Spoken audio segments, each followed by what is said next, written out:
Hello everyone, स्वागत है आप सबका आपके अपने यूट्यूब चैनल आर के मुनीम केमिस्ट्री क्लासेस पर। आयनिक इक्विलिब्रियम का हमारा लास्ट टॉपिक बच रहा है बफर सॉल्यूशन, उसे हम आज कंप्लीट कर लेते हैं। देखिए, बफर सॉल्यूशन की अगर हम बात करें तो बफर सॉल्यूशन होते क्या है?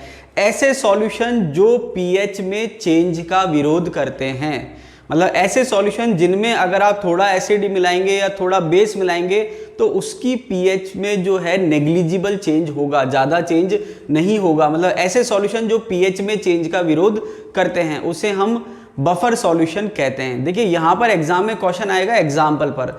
बफर सॉल्यूशन तीन कैटेगरी में हमने डिवाइड करा है: न्यूट्रल बफर, एसिडिक बफर और बेसिक बफर। न्यूट्रल बफर वो हैं जिनकी पीएच लगभग 7 के आसपास रहती है। एसिडिक बफर वो होते हैं जिनकी पीएच 7 से कम रहती है और बेसिक बफर वो हैं जिनकी पीएच 7 से ज़्यादा रहती है। तो देखिए, हम एग्जाम्पल की बात कर लेते हैं। सबसे पहले दे रखा है न्यूट्रल बफर। देखिए, न्यूट्रल बफर में वो आएंगे देखिए, न्यूट्रल बफर की खास बात क्या है? एक ही कंपोनेंट है। न्यूट्रल बफर की खास बात क्या है? एक ही कंपोनेंट है। ये एक ही कंपोनेंट से आपके बफर सॉल्यूशन बन जाएगा, जबकि एसिडिक और बेसिक में आपको 2 कंपोनेंट लेने पड़ेंगे। तो देखिए, यहां पर न्यूट्रल बफर में कौन आ रहा है? Salt of weak acid and weak base. Simple सा क्या है? न्यूट्रल बफर में कौन आएगा? Salt of weak acid and weak base. तो यहां पर मैंने 2-3 एग्जांपल दे रखे हैं समझने के लिए। बाकी कोई भी एग्जांपल अगर आप आएगा तो ये जो डेफिनेशन है या ये जो कंसेप्ट है salt of weak acid and weak base, उससे आप न्यूट्रल बफर का एग्जाम्पल पहचान सकते हो। तो यहां पर जैसे एग्जाम्पल दे रखा है अमोनियम एसीटेट। तो जब आप अमोनियम एसीटेट सॉल्ट को देखोगे तो यहाँ पर जो एसिड वाला पार्ट है वो एसिटिक एसिड से आया है और जो बेस वाला पार्ट है वो अमोनियम हाइड्रोक्साइड से आया है। तो एसिटिक एसिड वीक एसिड है और अमोनियम हाइड्रोक्साइड वीक बेस है। तो यहाँ पर क्या हो गया? Salt of weak acid and weak base. Similarly यहाँ पर हो गया अमोनियम साइनाइड। अमोनियम हाइड्रोक्साइड से बेस आया है और हाइड्रोजन साइनाइड से एसिड आया है, जो कि दोनों ही क्या हैं? वीक हैं। इसके बाद तीसरा एग्जाम्पल दे रखा है अमोनियम कार्बोनेट। तो देखिए, अमोनियम हाइड्रोक्साइड वीक बेस हो गया और कार्बोनिक एसिड जो है वीक एसिड है। तो यहाँ पर आपके न्यूट्रल बफर में वो आएंगे सॉल्ट ऑफ या salt solution of weak acid and weak base. मतलब ऐसे सॉल्ट का सॉल्यूशन जो कि सॉल्ट जो है वीक एसिड और वीक बेस से मिलकर बना है। बहुत ही सिंपल है। तो यहाँ पर आपको ध्यान रखना, वो एग्जाम में क्वेश्चन पूछता है कि निम्न में से कौन सा बफर सॉल्यूशन है, तो वहां पर ये एसिडिक और बेसिक बफर 2 कंपोनेंट सिस्टम है, जबकि न्यूट्रल बफर जो है वो आपके एक कंपोनेंट सिस्टम है, वीक एसिड और वीक बेस के सॉल्ट का सॉल्यूशन। ठीक है, तो यहां पर ये हो गया आपके न्यूट्रल बफर। उसके बाद दे रखा है नेक्स्ट एसिडिक बफर। तो देखिए, एसिडिक बफर की बात करें तो weak acid plus salt of weak acid plus weak base, sorry यहाँ पर salt of weak acid plus strong base. तो देखिए, यहाँ पर अगर हमने बात करी थी न्यूट्रल बफर की, तो आप इसके लिए कह सकते हो salt of weak acid plus weak base. तो यहाँ पर न्यूट्रल बफर क्या था? Simple salt of weak acid and weak base. जबकि एसिडिक बफर क्या है? वीक एसिड प्लस, मतलब वीक एसिड तो है ही है, साथ में क्या है? Salt of weak acid plus strong base. तो यहाँ पर ये 2 कंपोनेंट सिस्टम। अब देखिए, एग्जाम्पल इंपॉर्टेंट है। एग्जाम में एग्जाम्पल पूछेगा तो एग्जाम्पल, जैसे पहले एग्जाम्पल को अगर हम देखें तो एसिटिक एसिड और सोडियम एसीटेट। तो ये तो हो गया वीक एसिड। एसिटिक एसिड क्या हो गया? Weak acid. और सोडियम एसीटेट जो है, तो सोडियम एसीटेट में जो NaOH वाला पार्ट है वो स्ट्रॉन्ग बेस है और ये एसिटिक एसिड का पार्ट है वो क्या है? वीक एसिड है। तो यहाँ पर weak acid plus salt of weak acid plus strong base. तो यहाँ पर जब आप सॉल्ट बना रहे हैं वीक एसिड और स्ट्रॉन्ग बेस का, तो ये वीक एसिड ये लगभग यही वाला होगा। जो यहाँ पर वीक एसिड लिया वही वीक एसिड होना चाहिए, ये नहीं कि आप दूसरा वीक एसिड ले लो। तो यहाँ पर एसिटिक एसिड और सोडियम एसीटेट, तो एसीटेट जो है एसिटिक एसिड का पार्ट हो गया और NaOH जो है स्ट्रॉन्ग बेस हो गया। दूसरा एग्जाम्पल है HCN और NaCN। HCN hydrogen cyanide weak acid है और NaCN NaOH स्ट्रॉन्ग बेस है और HCN क्या है? वीक एसिड का पार्ट है। इसके बाद कार्बोनिक एसिड और सोडियम बाइकार्बोनेट। ये जो आपका ब्लड है, ब्लड की पीएच जो है अराउंड 7.4 होती है। तो मैंने थोड़ा सा हो सकता है रेंज लिखवाई हो।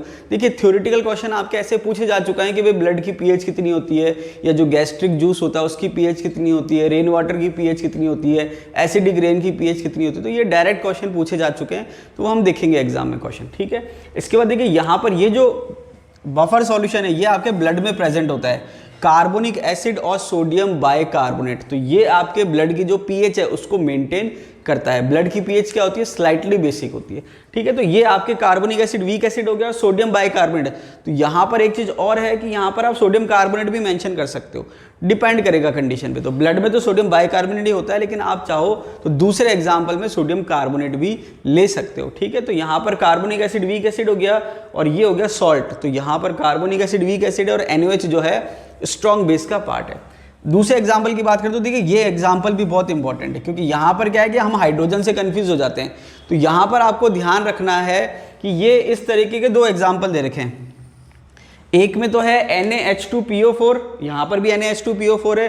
तो यहाँ पर इसने क्या करा है, NaH2PO4 को एसिड माना है। क्या माना है, NaH2PO4 को क्या माना है, एसिड, क्योंकि यहाँ पर 3 हाइड्रोजन जो है एसिडिक होते हैं। इसके अलावा इसको इसने कंपैरेटिवली इसका सॉल्ट मान लिया है। तो इसको भी मान सकते हैं और इसको भी मान सकते हैं। जैसे मैंने कहा था आपके सोडियम बाइकार्बोनेट भी आप ले सकते हो और यहाँ पर आपके सोडियम कार्बोनेट भी दे रखा है। तो कंफ्यूज होने की जरूरत नहीं है। तो ये आपको ध्यान रखना है, क्योंकि ये थोड़े से क्या है, कंफ्यूजिंग है, तो इसका आप ध्यान रखना। बाकी तो सिंपल, इसको तो पहचान लोगे, लेकिन यहाँ पर आप सोचोगे कि सॉल्ट क्या है, एसिड क्या है।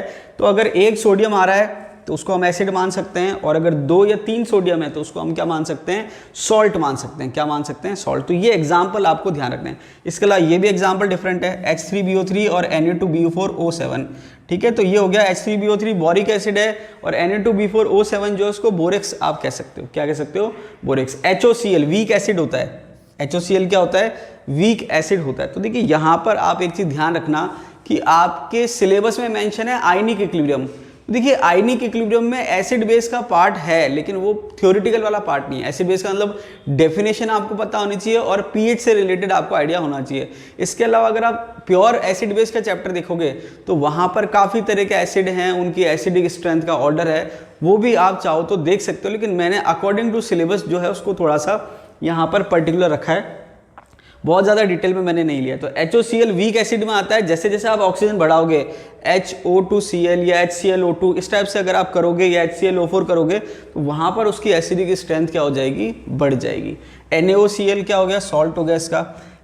इसके बाद सिमिलरली सिट्रिक एसिड और सोडियम सिट्रेट ले सकते हो आप, या फिर ये हो गया आपके एसिडिक। तो देखिए मैं आपको क्या है, मैक्सिमम एग्जाम्पल मैंने यहाँ इसलिए शो कर दिए ताकि कोई भी एग्जाम्पल अगर आपसे पूछा जाए तो वो आपसे मिस ना हो। तो यहाँ पर बाकी मेरे हिसाब से सारे सिंपल हैं, ये दो का आप थोड़ा सा ध्यान रखना, NaH2PO4 प्लस Na2HPO4 या फिर NaH2PO4 प्लस Na3PO4। तो ये आपके एसिडिक बफर के एग्जाम्पल हो गए, इनकी pH 7 से कम होती है। इसके बाद थर्ड दे रखा है बेसिक बफर। तो देखिए बेसिक बफर का कंसेप्ट वही है जो एसिडिक बफर का था। एसिडिक बफर का क्या था, weak acid plus salt of weak acid plus strong base. तो यहाँ पर बेसिक बफर क्या है, weak base plus salt of strong acid plus weak base. तो जो वाला बफर है, जैसे एसिडिक बफर है तो वीक एसिड साथ में होना चाहिए, और बेसिक बफर है तो वीक बेस साथ में होना चाहिए। उसके बाद सॉल्ट किसका, जो वीक है वो तो आएगा, दूसरा काउंटर पार्ट स्ट्रॉन्ग आ जाएगा। तो यहाँ पर एसिड वीक था तो बेस स्ट्रॉन्ग था, यहाँ पर बेस वीक है तो एसिड स्ट्रॉन्ग है, ठीक है। एग्जाम्पल दे रखा है आपके NH4OH plus NH4Cl, ammonium hydroxide और ammonium chloride. Ammonium hydroxide weak base है और अमोनियम क्लोराइड में अमोनियम वाला पार्ट तो वीक बेस का हो गया, और जो Cl है वो HCl का पार्ट है जो कि स्ट्रॉन्ग एसिड है। ऐसे दूसरा एग्जाम्पल दे रखा अमोनियम हाइड्रोक्साइड और अमोनियम नाइट्रेट।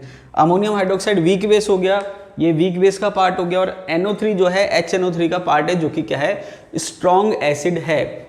तो एग्जाम में आपसे क्वेश्चन पूछेगा निम्न में से कौन सा बफर सॉल्यूशन है, कौन सा नहीं है। तो आपको तीनों कैटेगरी ध्यान होनी चाहिए, न्यूट्रल बफर, एसिडिक बफर और बेसिक बफर। इसके एग्जाम्पल मैंने आपको बता दिए, वीक एसिड वीक बेस का सॉल्ट है तो न्यूट्रल में आएगा, weak acid plus salt of weak acid and strong base है तो एसिडिक बफर में आएगा, और weak base plus salt of strong acid plus week base है तो बेसिक बफर में आएगा। देखिए मैक्सिमम जो एग्जाम्पल थे वो मैंने मेंशन कर दिए हैं। इसके अलावा और भी अगर एग्जाम्पल होंगे तो हम जो है डेफिनेशन के बेस पे हम उसको आइडेंटिफाई कर सकते हैं। अब देखिए अभी हमने देखे कि जो बफर सॉल्यूशन है वो 3 तरह के होते हैं और हमने उसकी डेफिनेशन पढ़ी, लेकिन अब हमारे दिमाग में ये आता है कि भाई ये ऐसे सॉल्यूशन होते कैसे हैं कि उसमें पीएच में चेंज नहीं होता। तो वो हम समझ सकते हैं बफर एक्शन से। अब बफर एक्शन क्या होता है, तो देखिए मैं फर्स्ट वाला एग्जांपल ले लेता हूं जो न्यूट्रल बफर का एग्जांपल है। न्यूट्रल बफर का एग्जांपल क्या है, salt of weak acid and weak base. जैसे मान लीजिए मैंने ले लिया CH3COONH4, ये आपके सॉल्यूशन है। और जब आप इसको वाटर में सॉल्यूशन बनाएंगे तो वाटर में सॉल्यूशन बनाने के बाद ये क्या करेगा, CH3COOH बना लेगा प्लस NH4OH बना लेगा। देखिए लास्ट वीडियो में मैं आपको सॉल्ट हाइड्रोलाइसिस पढ़ा चुका हूँ। उसमें मैंने आपको बताया था कि सॉल्ट हाइड्रोलाइसिस जो एसिड बेस न्यूट्रलाइजेशन रिएक्शन होता है उसका जस्ट रिवर्स होता है। दूसरी बात यह है कि सॉल्ट हाइड्रोलाइसिस में जो हाइड्रोलाइसिस होता है, हाइड्रोलाइसिस में वाटर से जुड़ने का जो पार्ट होता है वो वीक का होता है, मतलब वीक वाला जुड़ेगा, स्ट्रॉन्ग वाले को आप जोड़ के नहीं शो करेंगे, उसको अलग अलग शो करेंगे। तो यहाँ पर क्या है, दोनों वीक पार्ट थे, उसको मैंने वाटर से जोड़ दिया तो ये एसिटिक एसिड हो गया और ये NH4OH हो गया।